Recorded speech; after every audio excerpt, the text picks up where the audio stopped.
Teman-teman, it's good to see you once again. Kembali lagi dengan aku, Daniel, yang akan membawakan sermon hari ini.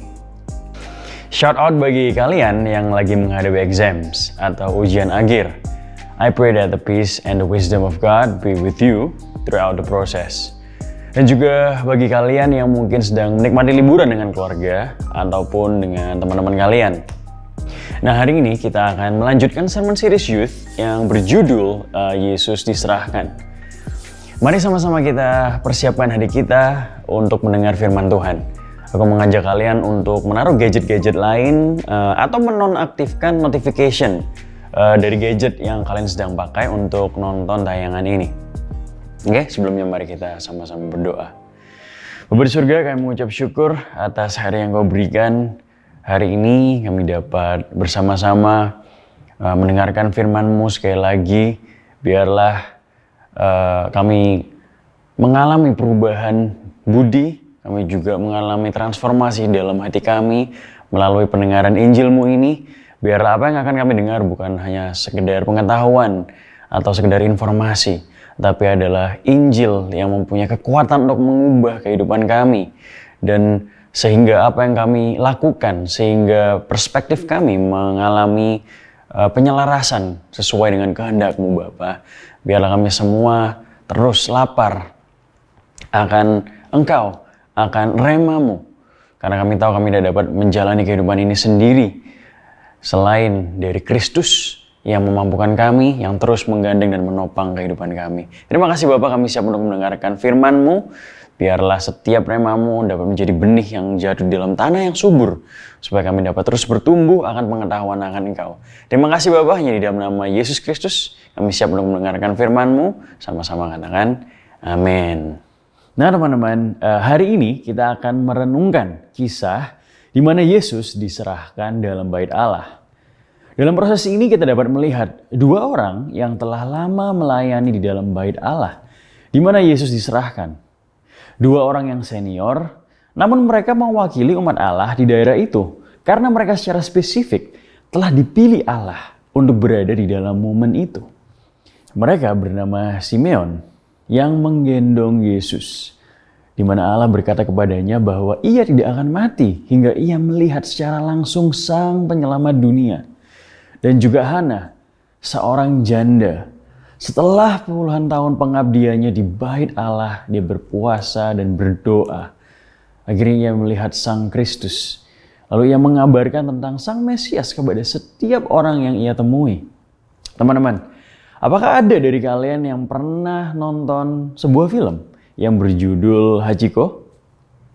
Ya, film ini cukup terkenal yang menceritakan tentang kisah kesetiaan dan penantian seekor anjing hingga akhir hidupnya. Nah, kalau boleh jujur, ini adalah salah satu film yang membuat aku tidak dapat menahan nangis karena filmnya sangat menyentuh hati. Mungkin bagi kalian yang belum pernah nonton film ini, kalian bisa jadikan film ini menjadi salah satu to watch list kalian ya. Film ini menceritakan tentang seekor anjing Akita yang bernama Hachiko. Ia adalah anjing dari seorang profesor yang memutuskan untuk mengadopsinya. Asal mulanya istri profesor tersebut segan untuk memeliharanya. Namun seiring berjalannya waktu, akhirnya Hachiko diterima dan bertumbuh bersama-sama hingga besar. Dan dalam jenjang waktu itu, Hachiko mempunyai kedekatan yang dalam dengan sang profesor. Setiap hari Hachiko selalu menjemput dan menunggu profesor di stasiun Shibuya setiba jam kedatangannya dari kantor. Dan hal ini ia lakukan terus-menerus, hari lepas hari. Suatu hari, sang profesor meninggal pada waktu ia mengajar di universitas di mana ia bekerja. Nah, Hachiko menantikannya setiap hari, hari lepas hari tanpa gagal. Musim berganti musim, tahun lepas tahun. Hachiko tetap menunggu di tempat yang sama hingga diingat oleh pedagang-pedagang di sekitar stasiun itu. Bahkan istri sang profesor pun telah mencoba untuk membawa Hachiko pulang. Tapi ia selalu melarikan diri dan selalu kembali ke tempat yang sama, menanti sang profesor sampai Hachiko mati terbaring sendirian di stasiun itu puluhan tahun kemudian. Yang menjadi poin dari kisah Hachiko adalah bagaimana kita melihat sebuah pengharapan Mulai dari hari pertama, Hachiko tidak berjumpa dengan profesor, ia terus menanti. Menunggu sampai sekian lama waktu berjalan, namun ia terus menunggu. Dan di balik penantian itu pastinya ia berharap bahwa ia masih dapat bertemu dengan profesor. Pastinya menunggu itu bukanlah hal yang mudah, terutama bagi kita. Malah kalau boleh jujur, kita semua tidak suka menunggu ataupun menanti. Namun secara sadar atau tidak, kita semua sama-sama menanti sesuatu dalam hidup ini.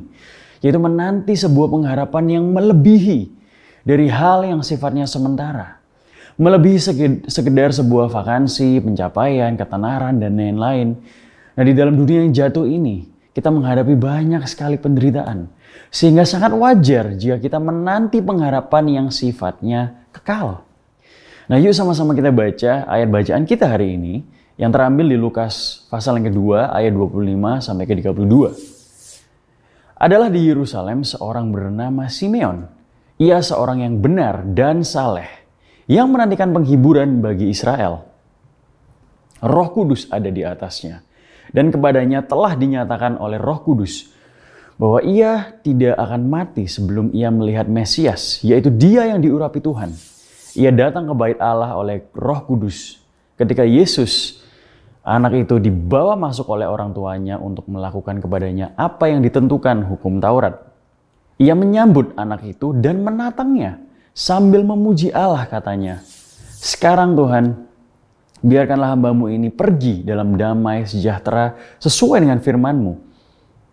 Sebab mataku telah melihat keselamatan yang daripada-Mu, yang telah Engkau sediakan di hadapan segala bangsa, yaitu terang yang menjadi penyataan bagi bangsa-bangsa lain dan menjadi kemuliaan bagi umat-Mu, Israel." Teman-teman, dari apa yang ayat firman bacaan kita barusan, kita dapat mempelajari beberapa hal. Yang pertama adalah bahwa Yesus adalah harapan bagi kita semua. Simeon telah menanti janji Allah digenapi dalam hidupnya selama puluhan tahun. Allah berkata kepadanya bahwa ia tidak akan mati hingga ia melihat Kristus. Penantiannya adalah penantian yang penuh dengan iman, kesabaran, dan juga kerinduan. Karena penantian ini bersangkutan juga dengan pemulihan umat Israel. Sebelum pertemuannya dengan Yesus di dalam bait Allah, Simeon mungkin sudah mengantisipasinya. Karena berita dari kelahiran Yohanes Pembaptis telah tersebar secara luas di daerah itu. Dan dia sangat mengerti arti dari kelahiran itu. Penyerahan Yesus di dalam bait Allah merupakan penggenapan dari panggilannya. Simeon mengalami kelegaan dan damai sejahtera karena melalui momen yang signifikan itu, pengharapan itu akhirnya tiba. Seorang Mesias, yaitu Sang Penyelamat, telah datang. Kita perlu tahu bahwa harapan ini tidak diberikan secara eksklusif hanya untuk orang Israel saja, tetapi terbuka kepada segala bangsa, yaitu orang-orang non-Israel seperti kita semua.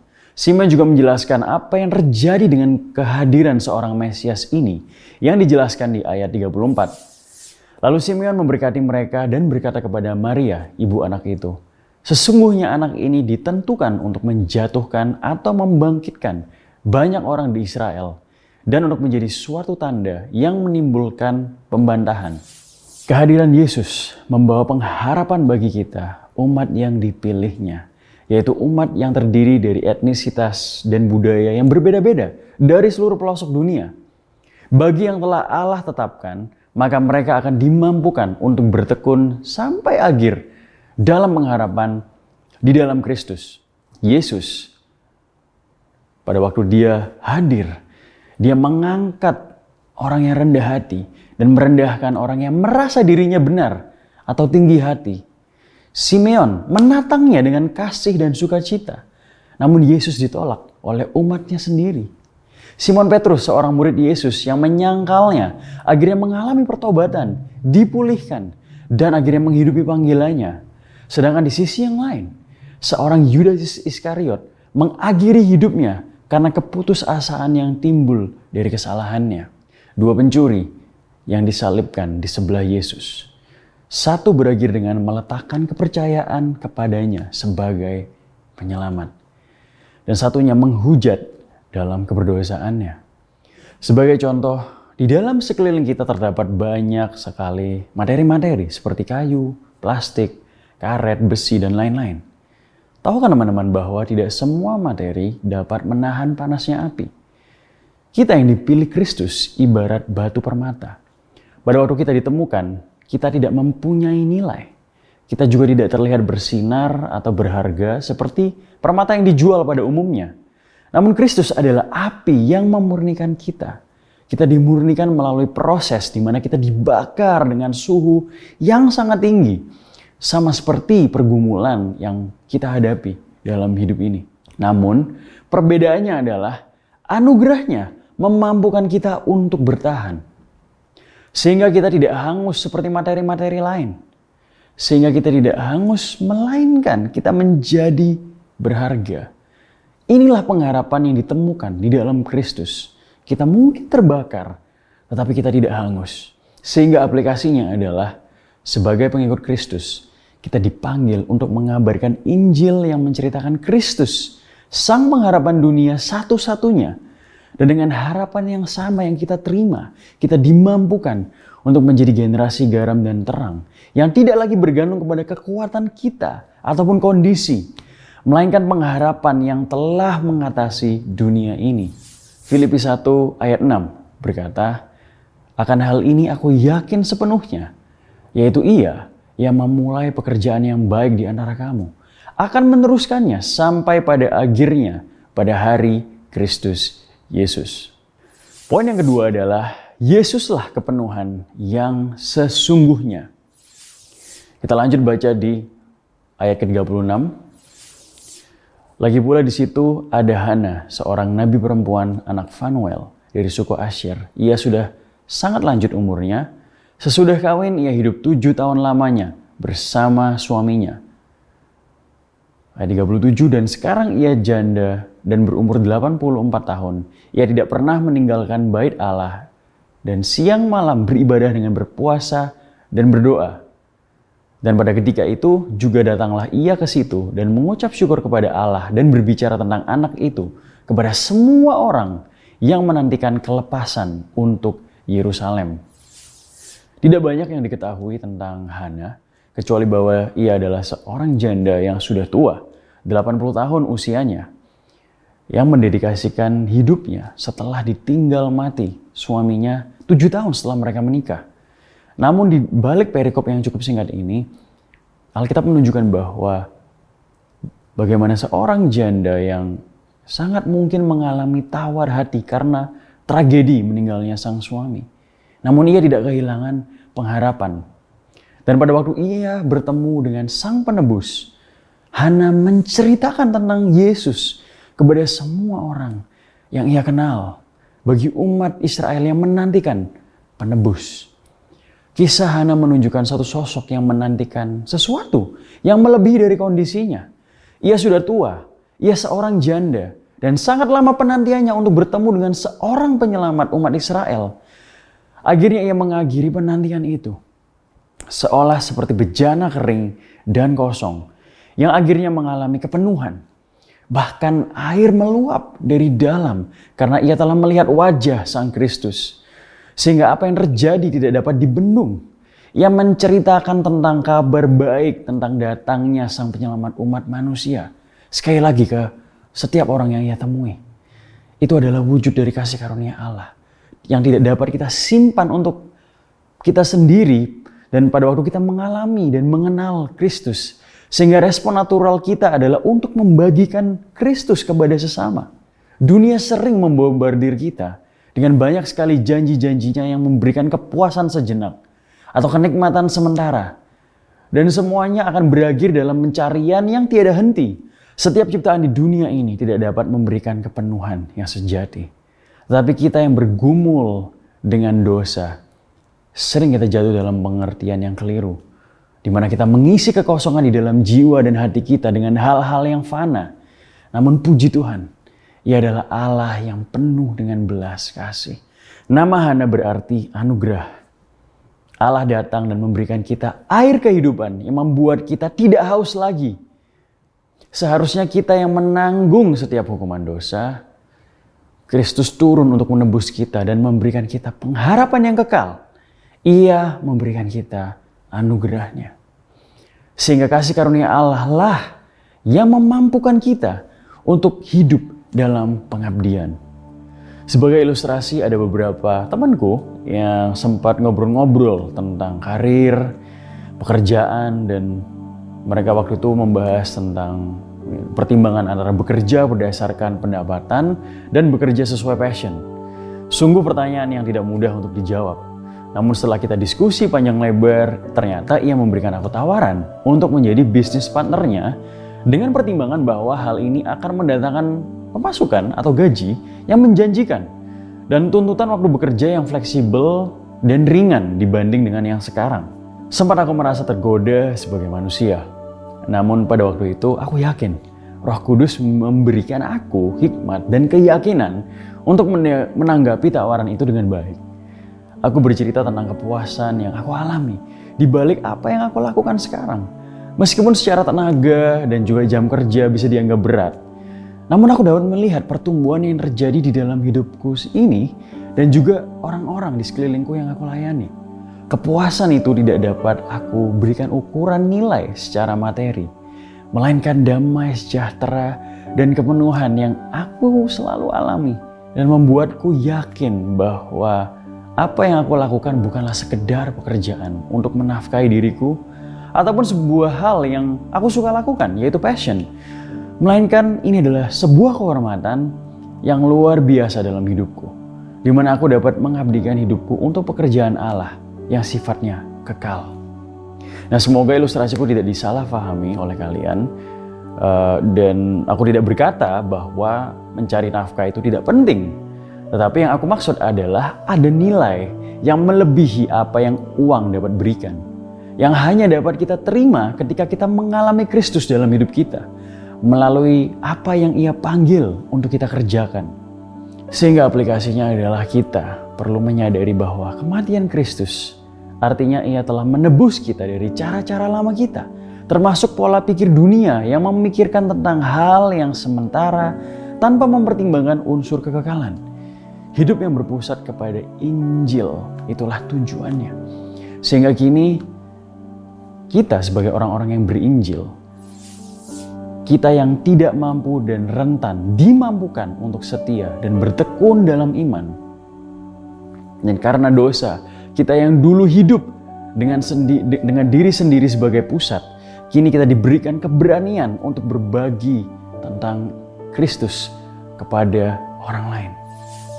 Sehingga kita bisa melihat cross connection-nya, bahwa Kristuslah janji yang digenapi dari banyak sekali nubuatan di perjanjian lama, di mana kini penggenapan janji Allah terjadi dalam bentuk penyerahan Kristus Yesus yang dulunya adalah bayangan, kini adalah janji yang disingkapkan dalam pribadi Yesus, Sang Penyelamat kita satu-satunya. Dan sebagai penutup, aku ingin berkata bahwa Tuhan tidak hanya datang untuk umat Israel, namun untuk menyelamatkan semua domba-dombanya yang termasuk orang non-Israel. Seharusnya kita tidak diperhitungkan karena kita tidak layak untuk ditebus. Namun melalui kabar baik ini, kita diingatkan untuk senantiasa berharap kepadanya, dan hanya di dalam Kristus kita dapat menemukan kepuasan yang sejati, dan kita dapat melihat arti hidup yang mengandung unsur kekekalan. Amin, teman-teman. Mari kita sama-sama tutup dalam doa. Bapa di surga, kami mengucap syukur atas kasih karunia-Mu yang Kau limpahkan dalam hidup ini, sehingga kita dapat melihat bahwa setiap hal yang kami lakukan, setiap panggilan yang Kau berikan di dalam kehidupan kami dapat lakukan untuk memuliakan nama-Mu. Dan kami tahu bahwa pengharapan kami ditemukan hanya di dalam Kristus, sehingga pengharapan itu tidak dapat diombang-ambingkan oleh apa yang dunia lemparkan. Dan kita dapat melihat keindahan Kristus, kita dapat melihat keindahan dari pengorbanan yang sempurna, sehingga di dalam keseharian kami, pada waktu kami tergoda oleh apa yang dunia tawarkan, kami dapat melihat betapa indahnya nilai kekekalan yang Kau telah tunjukkan melalui karya Kristus yang disempurnakan dan menjadi bagian dari realita kehidupan kami. Sehingga Tuhan, kami dapat melihat kehidupan kami dengan perspektif yang berbeda. Kami tidak hanya menghidupi kehidupan kami berdasarkan apa yang ingin kami capai, apa yang ingin kami raih di dalam dunia ini, tapi kami dapat memberikan yang terbaik karena oleh apa yang Kau telah terlebih dahulu berikan kepada kami. Sehingga motivasi kami melakukan yang terbaik, mempersiapkan yang terbaik, selalu memberikan nilai excellent di dalam setiap hal yang kami kerjakan dengan motivasi yang benar, yaitu bahwa kami adalah penerima anugerah-Mu, sehingga kami dapat dimampukan untuk melakukan segala hal untuk memperbesar kerajaan-Mu dan juga untuk memuliakan nama-Mu. Biar setiap hal yang kami lakukan dalam keseharian kami, Bapa, Kau dapat sadarkan bahwa itu adalah hal-hal kecil yang Kau sedang pakai untuk membangun kami dan juga untuk mempersiapkan kami untuk supaya kami dapat siap untuk menghidupi setiap panggilan-Mu dalam hidup kami. Terima kasih Bapa, kami mengucap syukur atas kebenaran firman-Mu, Injil-Mu yang akan terus mengubah hati kami, Roh Kudus-Mu yang menopang kami, membimbing kami dalam setiap kondisi, dalam setiap permasalahan dalam hidup kami. Kami dapat berharap hanya di dalam Kristus Yesus saja. Terima kasih Bapa, kami mengucap syukur, kami menaikkan setiap pokok doa kami hanya di dalam nama Bapa, Putra dan Roh Kudus, di dalam nama Yesus Kristus, Tuhan kami. Sama-sama katakan, amin. Ya teman-teman, sebelum kita berpisah, sekali lagi ada beberapa pengumuman yang aku ingin sampaikan. Yang pertama, perihal CG. Nah, bagi kalian mungkin yang selama ini mungkin sudah melihat ya, banyak teman-teman kalian yang sudah mulai hadir secara onsite, lalu kalian merasa, waduh gimana nih CG-nya? Nah, aku ingin mendorong kalian untuk terus mendoakan situasi kalian sehingga kalian dapat juga hadir secara onsite. Karena aku percaya secara pribadi bahwa komunitas adalah bagian yang sangat penting di dalam pertumbuhan kita secara rohani. Kita tidak dapat melakukan perjalanan iman ini sendiri karena itu tidak sesuai dengan desain Allah. Nah, oleh sebab itu, bagi setiap teman-teman mungkin yang masih belum bisa menghadiri secara onsite, it's okay. Aku mengencourage kalian untuk terus melakukan interaksi. Kalian juga bisa dapat melakukan video call atau mungkin juga voice call. Selalu keep in touch dengan setiap teman-teman kalian dan juga mungkin para youth leader yang selalu siap untuk mendengarkan cerita-cerita kalian, pergumulan-pergumulan kalian. Dan of course, di balik itu juga poin yang kedua adalah kalau misalnya kalian mempunyai permohonan doa, mungkin ada beberapa hal di dalam kehidupan kalian yang kalian butuh untuk didoakan, pastikan kalian menghubungi setiap kakak-kakak youth, karena kita juga pastinya sangat rindu untuk mendoakan kalian. Dan juga selain itu, daily devotion yang setiap kakak-kakak youth share di dalam grup WA, dan pastikan kalian membacanya, karena itu bukan hanya sekedar teks, tapi di situ mengandung kebenaran-kebenaran Injil yang akan membantu kita untuk mengkalibrasikan hati kita, sehingga kita menghadapi keseharian kita, belajar, sekolah, beraktivitas, les dan lain sebagainya dengan cara pandang yang benar, dan kita dapat melihat makna yang lebih besar di balik setiap aktivitas itu. Dan last but not least, bagi kalian yang mungkin sudah siap untuk menghadiri onsite, aku mengundang kalian untuk menghadiri ibadah onsite minggu depan. Dan itu saja yang aku mau bagikan untuk minggu ini. Sekali lagi, thank you for your time and I will see you next week. God bless you.